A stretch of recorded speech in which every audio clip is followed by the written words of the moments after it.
When somebody makes a film, they make it for a reason. Just like any good piece of art, it has some sort of purpose behind it. This is why movies typically will have a lesson, a moral, or a message.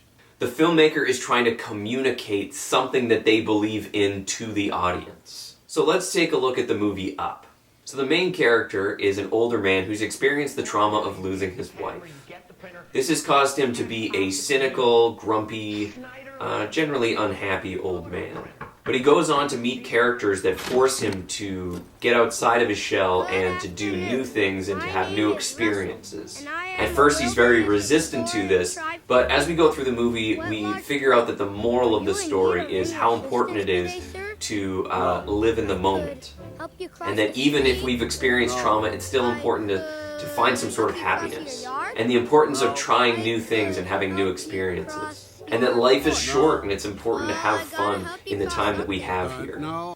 So I'm going to encourage you to think about the movie that you've watched and what was the purpose of the filmmaker? What is the moral, the lesson, or the message that that filmmaker is trying to send to you, the audience? Sometimes it's very clear, sometimes it is a little bit complicated. But usually you can figure out what the film's message is by thinking about how the character has changed within the film.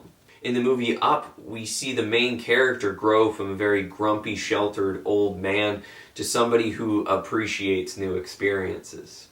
So this is just another layer that gives a film some sort of value. A good film allows us to learn something about life and the world that we live in.